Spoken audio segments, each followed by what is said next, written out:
Okay. Rebecca, thank you so much for doing this. Thank you for being here. Thank you for your time. Welcome. No, thank you for asking me. It's Absolutely. We have a couple of friends in common. Shout out to Boo Boo and Franco both. I think this conversation is going to be amazing. I've heard you speak before and I just love what you have to say. So yeah, thank you again for being here. Um, Something I've heard you touch on is two different types of awakening. And I love how you talk about this, about how one can be a very mental, physical awakening to just kind of what's going on in the world, and the other can be more of an awakening to yourself and your heart. I would love for you to kind of just touch on that, expand on that, and tell us about the awakening that you had at 27. Is that right? 27. Yeah. Yeah. Yeah. So, so there's the the big awakening that I had was the awakening to my heart, so the emotional side of me. So I started to question things. I started questioning insecurity. So I had a big, massive insecurity that I wasn't very bright, that I wasn't very intelligent, and I had that all the way through school, all the way through my life. And although you know, I had no issues as such. It's not like I terrible speller and grammar and all that, but it wasn't like I didn't learn and didn't grow in that way, but it still plagued me. And then um, during the awakening, I started to challenge this insecurity, and that's when the awakening happened. And I realised actually the reason I felt this way is because I was ignoring a huge amount of information in me and intelligence that we all have, which is the heart intelligence, the female intelligence, and my heart. I ignored all that, and that just came when I started asking these questions. Then it came boom through me, and then I started to realize that our hearts are our teacher to the non-physical reality, all the energy that the mind and how we see everything around us, but the heart picks up huge amounts of information, and we just ignore it because we've been taught to ignore our emotions, and we've been taught to, that religion came along and it's like ignore what life is really about, and believe in religion. So it's gone down the genetics, and we're here to break all that up. And so I started to learn that the heart was actually my teacher and guide, and my mind was the student. And because of being ego has to be crumbled in the mind and realize actually I know nothing. And that was actually a very scary place to be, because my fear Yeah. was like I'm not very intelligent. So it was like I had to break that ego completely, and then the ego had to become not there, and the student to the heart. So and then you get people that are awake and they can see what's going on in reality, but then they're still focused on the outside world. When you start to understand yourself and understand your emotional life, your wants, your why you're here, all these things that come, you start to learn from yourself. You naturally start to see, because your perceptions come from yourself, and therefore how you perceive reality is also from you. So everything's within.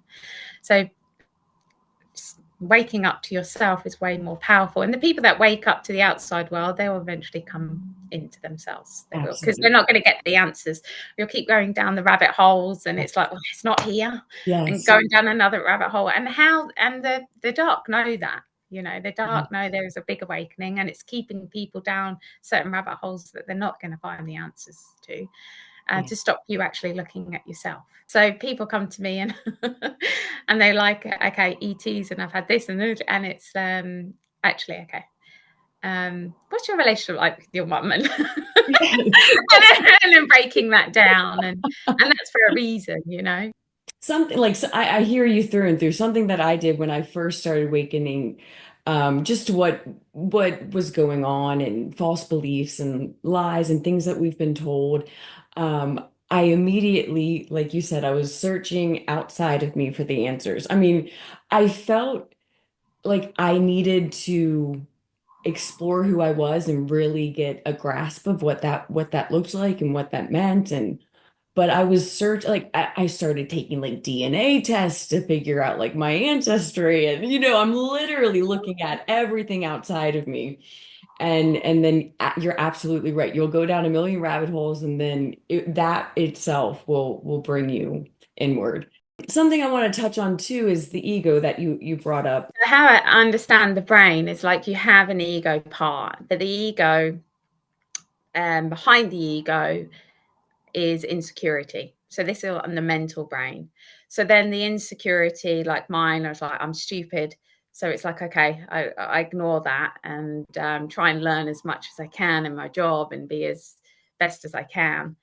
And I did well at my job. So that fear of being stupid actually helped me do well in the physical reality Mm. before I woke up. But then but that it would trigger all the time, so people could easily trigger me and I could easily get triggered, and I was very sensitive around it and it plagued me. And I probably made other people feel stupid, because what ego does, it has to rise above other people, so it causes a hierarchy in the brain, and it's not a nice energy when someone's in their ego. It pulls people down, and I probably did that, which is not nice. Now you have, when you go to your heart and you have the energy of your heart and you're like, now no, I'm not stupid, and I'm and we have all this intelligence within us, and it doesn't put people down. It comes from the heart. So that's like, you could say all that, but it's not an ego. So I don't see the ego in the same way as other people, because you've got the negative ego, which is hiding insecurity. But when you come to your heart and you know yourself and you understand yourself, and you have that confidence and that belief and trust in yourself, it doesn't put anybody down. It doesn't, there's it's just balance within you. And I think people mistaken that for an ego, because the heart won't, when the mind and the heart work together, it won't, it protects you, everything that you've learned, the love of self. So the love of self doesn't harm anybody. It projects onto everybody around you, where an ego will separate you, because an ego is separated from the heart, and therefore you become separate from the people around you, and that isolates you, and it puts other people, could put other people down. It depends what ego it is. So everybody's ego will work differently depending on the security behind it. But how it comes out, it's usually the opposite. So it will always be the opposite. Something else I've heard you talk about is vibrational war and feminine and masculine consciousness, as well as like the watchers. You've kind of touched on all these things, and I would love if you could just expand on that. That's a big one. I don't know where to start.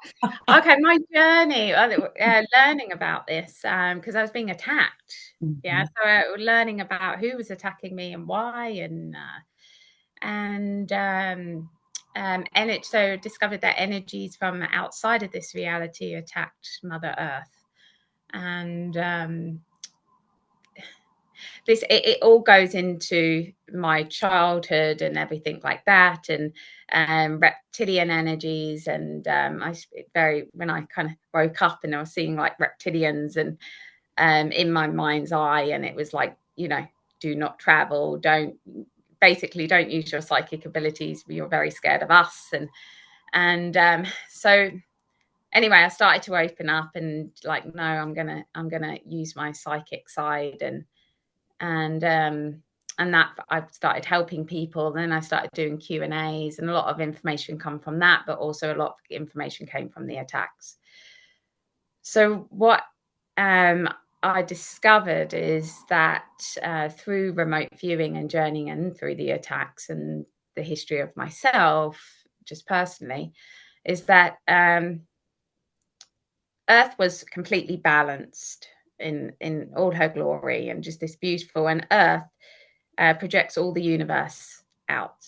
So all the planets around in this universe would not be here without Gaia. So you take out Gaia, the whole universe would go. They're all within her, and they're projected outwardly. Mm. And then our universe was attacked. Well, first there were giants here, which are called watchers.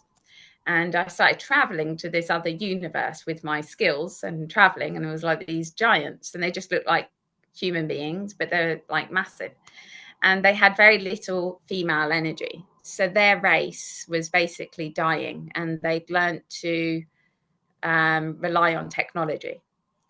And with that technology, they sliced and diced our consciousness because they had access to our reality.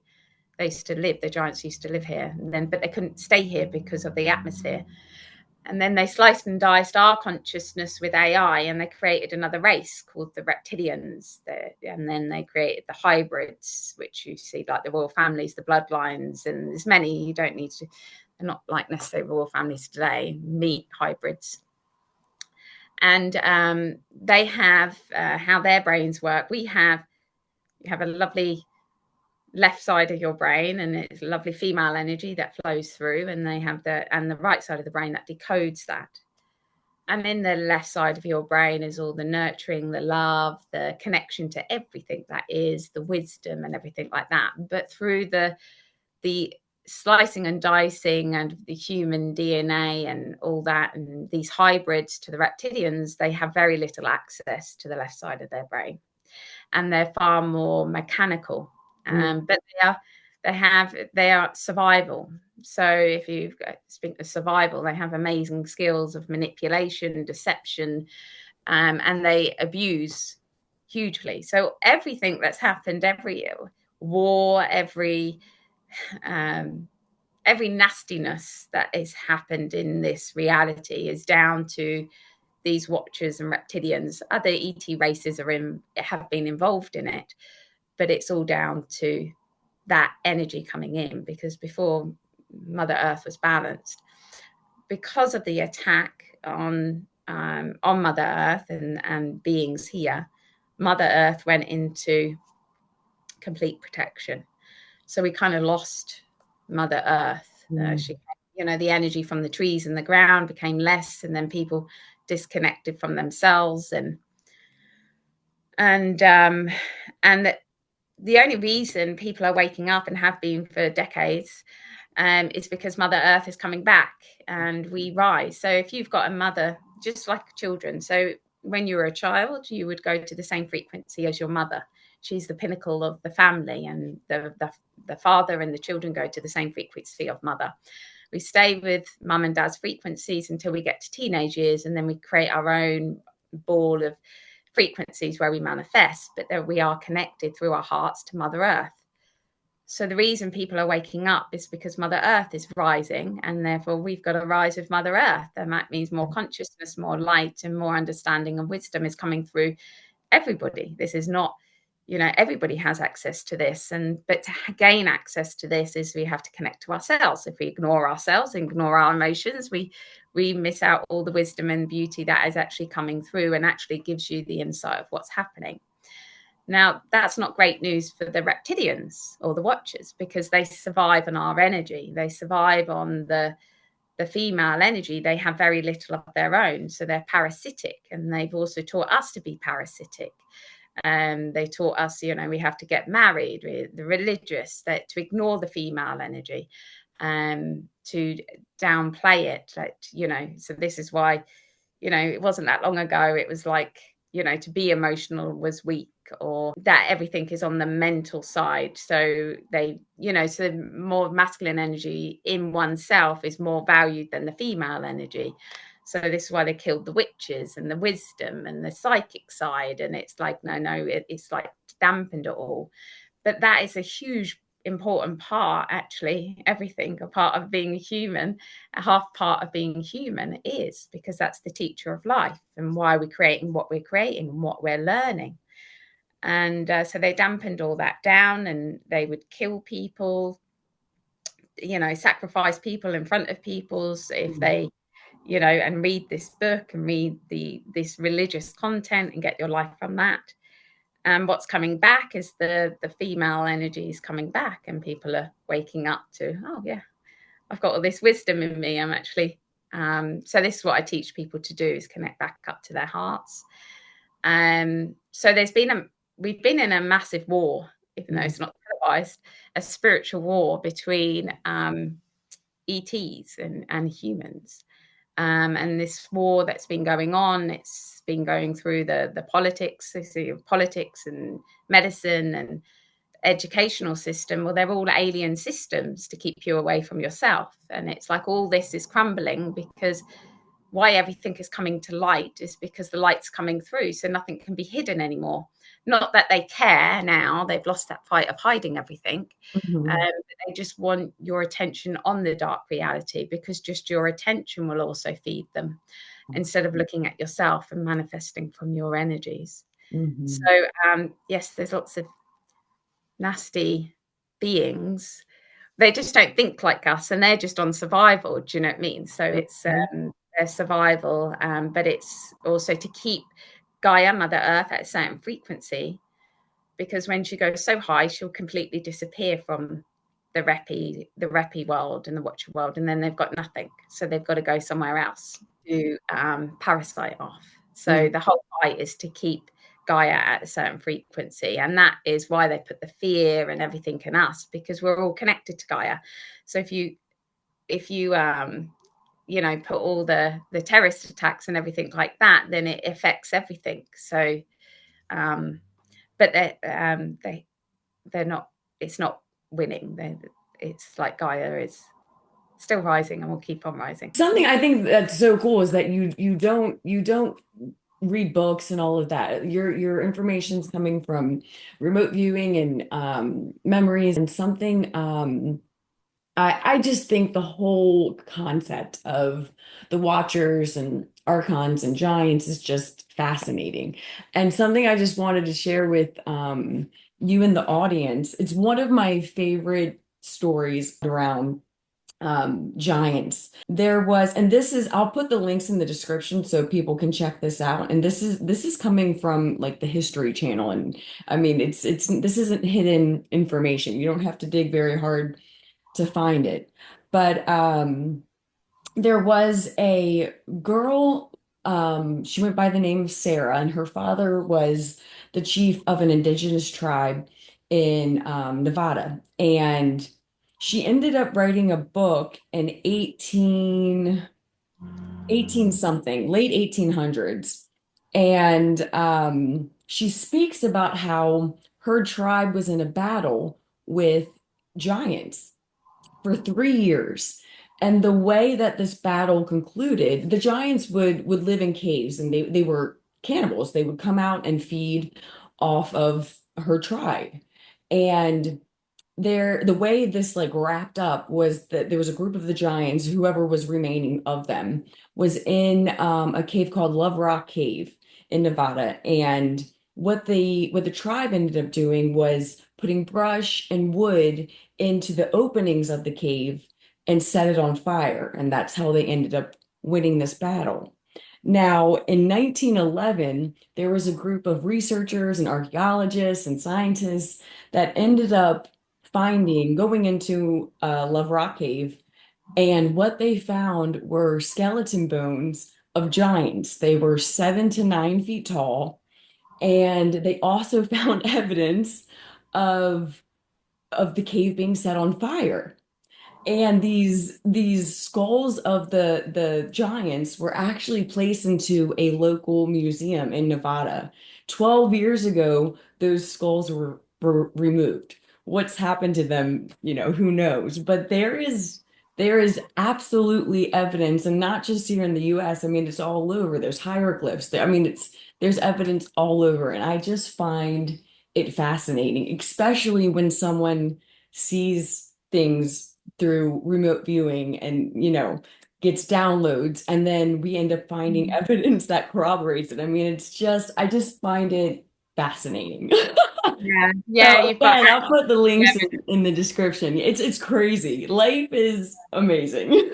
Yeah, We yeah. really are living in like the most incredible time. I really believe that. Can you tell us about, and you did touch on this a little bit, but can you tell us a little bit more about some of the programming um, that you had growing up, going back to, I know, and again, don't touch on anything you don't want to touch on, but I know there were some incidences with a family friend who was a part of the Freemasons, and there was just a lot of programming that you experienced, and I just anything you feel comfortable touching on, I would love to hear about. Yeah, no. Well, I wrote a book on it, so It's out I wrote there. a book, one set of footprints. So with my abilities, well, I started to learn. So I learned from scratch. Really, I started to learn that after my awakening that heart showing me um, that this reality and that we live forever, and so my psychic ability started to kick in, and then I started to learn that actually lots of people aren't reacting to the now, they're reacting to the past and a lot of emotion. So I started to learn that when my emotions didn't correlate with the now, so I'd get very emotional, and then it's like, and then I started, well, where did these emotions come from? So then I used my remote viewing, and I went back. So nothing is lost. Everything that's happened in your life is stored within the brain, the physical side of what happens, and then the emotional side. And through trauma, the emotional side gets blocked out of the brain, so it stops decoding it, and therefore we lose we it's like we forget, but you can bring it all back. So when I got very emotional and very triggered, I would go back to find out what happened, and then the memories would come back. So and the memories were it's taken me a long time. I think I got my first memory in the year I was 33, and probably my last memory last year. But I feel like it's put it's like I've got the jigsaw puzzle now. So it's taken a long time. I think if I found out all at once, it would have been Mm.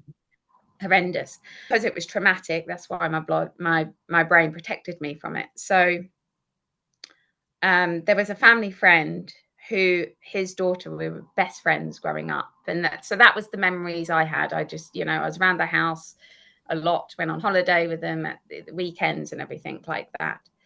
But when I went back to, I got triggered, I got very frightened. The first memory I was in here, I was in the living room of my best friend's house, but as the memory was coming through, I couldn't breathe, and my face was in water. And the memory of being a little girl around 4 or 5, and her dad was like drowning me in Mm. water.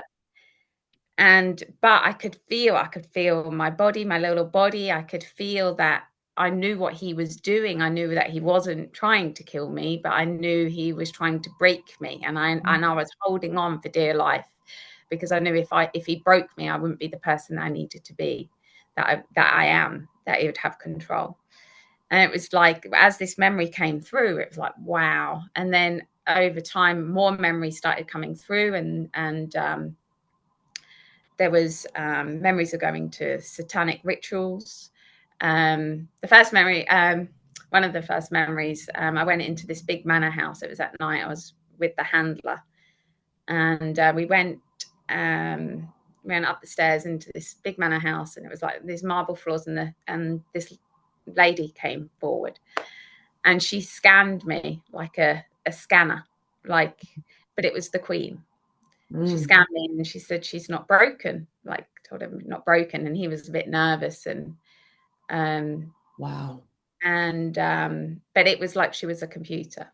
That was the and then I got there was a room, and he took me to the room, and there was all the room was full of children.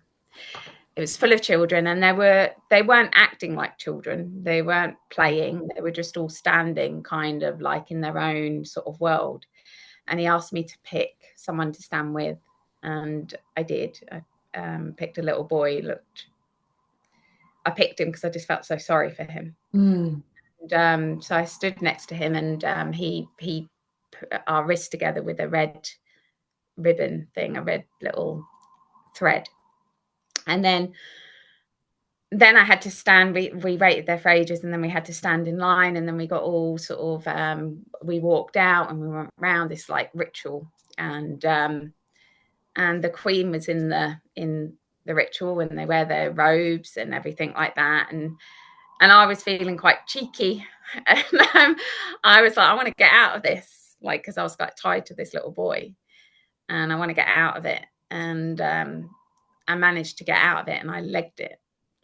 And and now I'm like, but he got me, and then that was it. Then my life became a lot of hell. But I was rebellious even then, and I paid for that.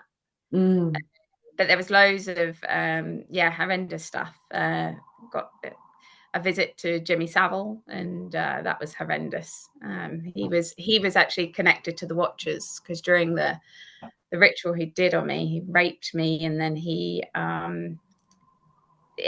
beings came out of him, the Watcher beings, and they watched the rape. And because I was sort of not fully in my body, because I didn't want to feel the rape. I was half out of my body, so I could see like all these energies working through him. He was like a portal for lots of energies to come through him. So, and Prince Philip, actually all the royal family, I remember all the royal family I met. And so all these memories were in me, but also at the same time, in the now, I was being attacked by reptilians, and oh god, the journey I've done, it hasn't come easy. It's like they didn't want me to remember, and so it's been a battle, not just on me but my family, my children. They attacked my children. Mm. So everything I've learned, well, I still use today. It's basically helping people connect up and their traumas, and locating their traumas in their brain. And the only reason I know how to do this, well, one, because of understanding myself and really understanding who I am and using my abilities to do that, and breaking down the layers, because the more we understand ourselves, the more we can see. And then helping people with their traumas, because what trauma does, it splits the brain. So although I gone through horrendous trauma as a child, everyone goes through trauma. Just coming into this reality is Mm. traumatic. Trauma frequencies, we come here to heal as a collective and individually, but it splits the brain and splits us from ourselves, because the brain wants to protect us from the pain that we've lived. And the heart gets frightened of coming into the body because it doesn't want to experience any pain. Mm. And in order to really be who we are, we have to fully come in, and so we can decode who we are in the body. So although I've gone through the horrendous stuff, I've healed, and I've used that to help other people in understanding themselves. That, because I think one of the biggest things that happened was that I was so frightened of myself. I was Mm. so frightened of who I was. I didn't trust anybody. And rightly so, like what I went through as a child. But with trauma, you take on the frequencies of the person that has traumatized you. It's like I had all these horrible frequencies within me that weren't even mine. They were, satanic frequencies. So as I started to heal, those frequencies left, so I could be myself. Yeah. Well, Yeah. But I'm it's sorry been for what you hellish. went through, and I admire you for getting through it and Yeah. just becoming who you've become and what you're doing with it. And I mean, talk about transmuting and alchemy, and I mean, this is how it works. Something I want to be clear when I when I ask this question, that I'm not playing devil's advocate. I'm not challenging you. I'm just curious Okay. if at any point when you were starting to have these memories, did you question yourself or your own memory or what you were like? Was Oh, there of any part of course. you that was like, this can't be real? Yeah, no, of course. Yeah. It was easier not to believe it, because it's Yeah. so Yes. bloody crazy. It's easier not to believe it. I wanted not to believe it, Mm. that it's so painful. But the memories, it's not just like you can remember like something from back in the day. It wasn't like that. The memory was like the whole body. It was like I was in it, like the emotions, everything. It was it was like undeniable. I felt it, like it flowing through my body, like I was going through it all over again.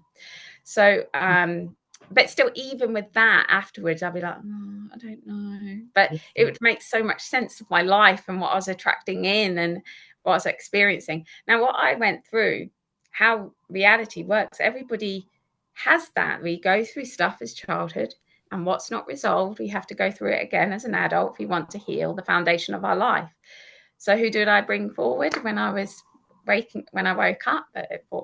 Black magicians, reptilian attacks, satanic attacks, all these things. It all happened again. I had to walk through it all again to trigger all the energies as a child so I could heal the little girl. And everyone, we all manifest the same traumas or the same feelings and frequencies that we had as a child in order to heal. So that was also another confirmation, Yes. um, that, but yeah, still, I mean, it's crazy, really. It's like if I sat down with a therapist, a psychiatrist, and told them that, it would be like, you're a nutter. Yeah. It's like Yeah. ETs, different dimensions. Like royal families are actually aliens. I mean, it's crazy. You can't just. Certifiable, right?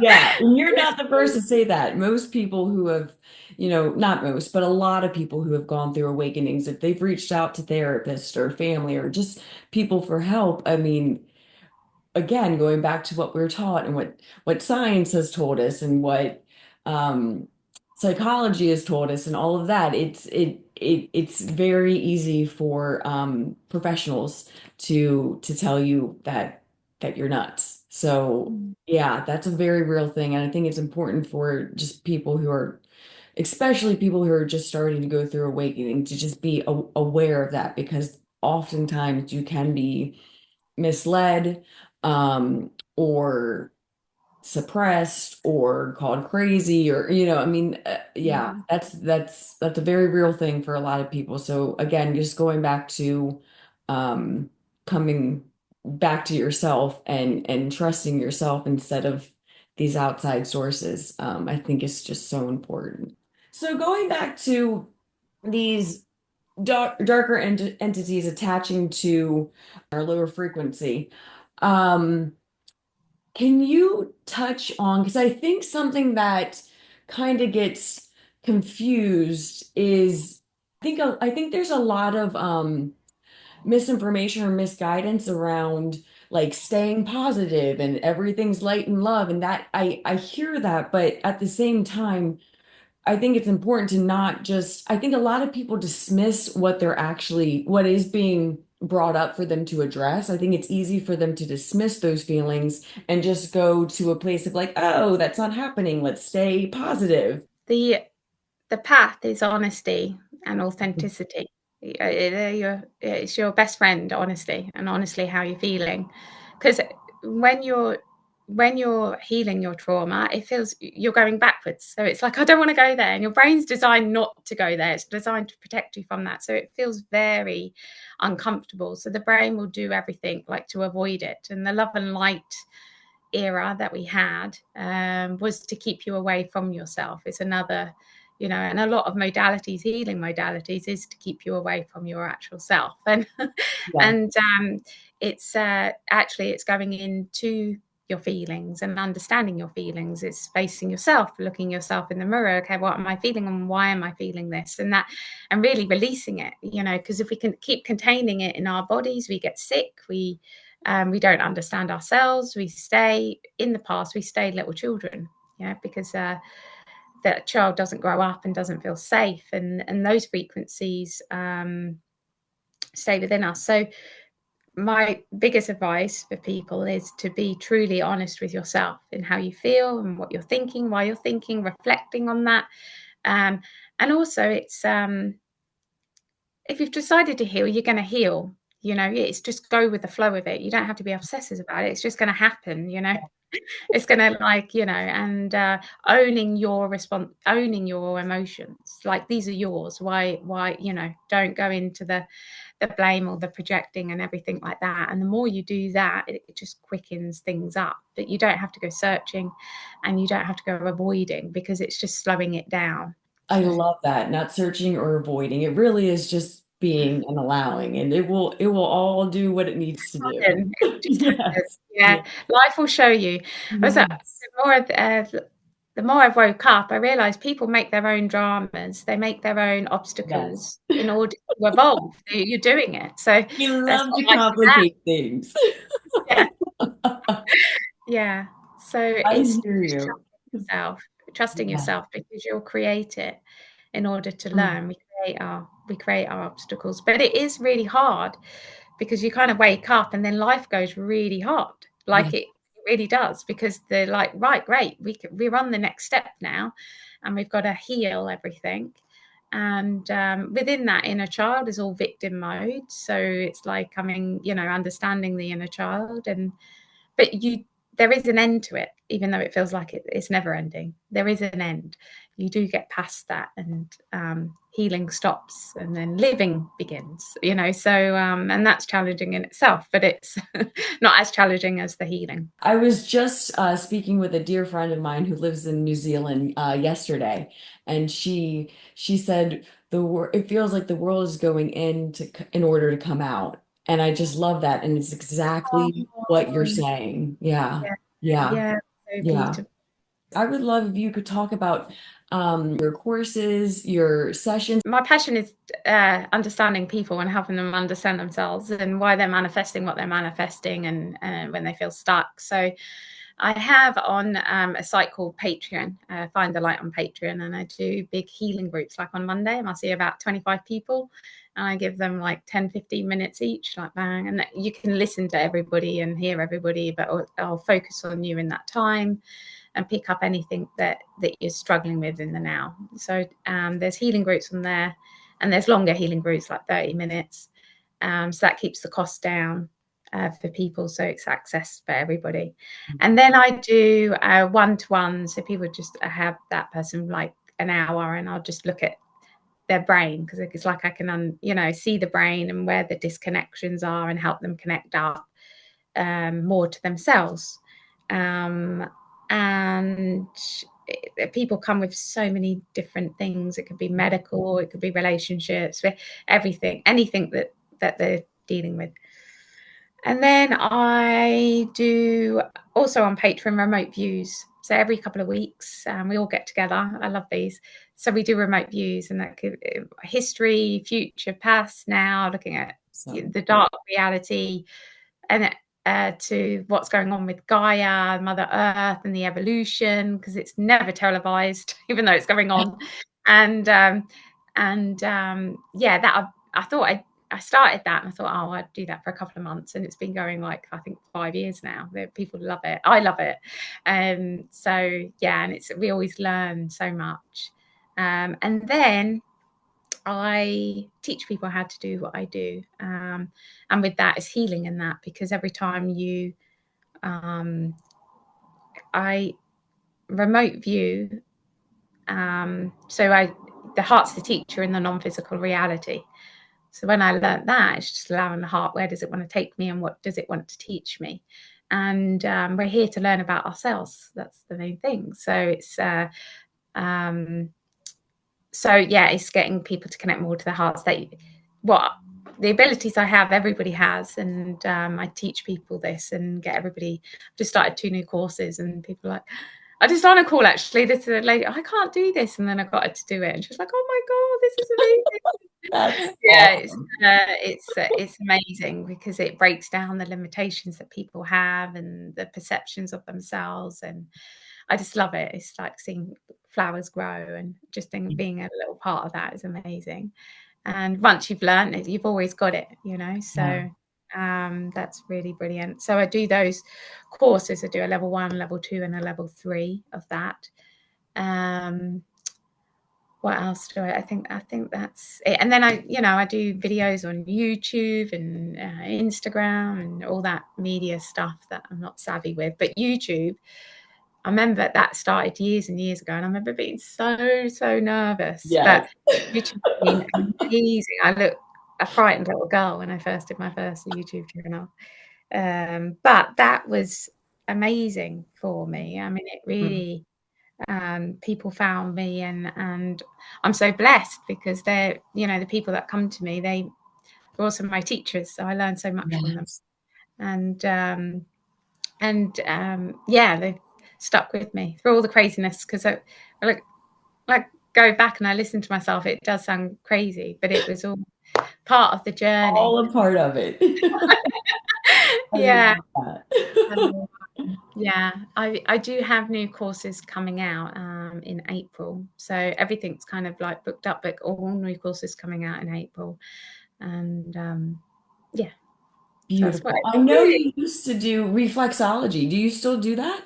Yeah. Yeah. No, No? no, no, no. I loved it though. I did reflexology and Indian head massage, and I learnt Thai massage, and that's kind of where I started to really notice I was psychic. So they'd come for their feet, and I'd be like, and I'd pick up lots of information, and then I would tell them afterwards, and then they would leave crying.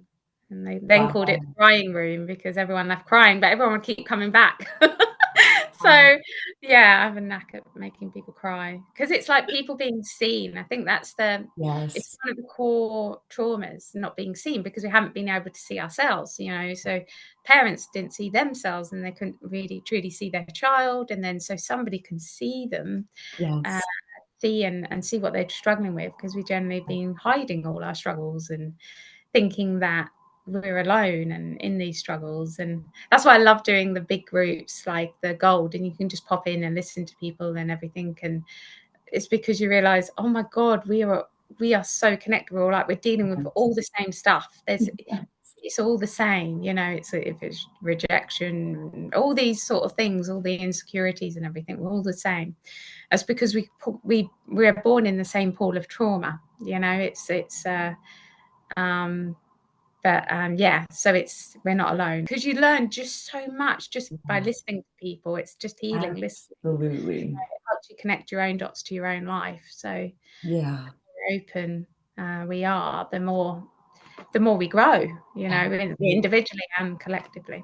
Yeah. And I Yeah, think I hear you on the group because I think you're spot on. The details tend to look very different, but we're all feeling and going through the same things. And yeah, I hear you too on I just remember when I first started working with I mean again, we all have these abilities, but when I started going to professionals who were psychic and channelers and intuitives, I really did. I mean, talk about feeling seen. It's like going to like a professional therapist, but on speed because they do. I mean, there's so much that you don't even have to say that they already get, and yeah. I'm not yeah. surprised people left your office crying. I'm not surprised at all. Advice. If you are on a healing journey, if anything that's pissing you off on the outside of you, or upsetting you, or irritating you, if it's the dark reality or just someone in your life, look at yourself. Take because it will be something within you. Um, you are the creator of your reality. You create everything in your reality in order to learn and to grow. You're at a school, and this school is jumping into like secondary school, Mm, and therefore you're it's like taking responsibility for your emotions and just understanding them, being the investigator of yourself. It's a big why you're here, and in between the calm times, enjoy life and relax and have yeah. fun, Yeah. and don't obsess with the healing. Just trust that, trust it and go along with it. Thank you so much for doing this. This was truly an honor and a pleasure. And thank you, Boo Boo, for setting this up. Um, Yes, thank you. yeah. Thank you so much, Rebecca. This was lovely. You're lovely. Thank you. You're so welcome. Thank you, Ali.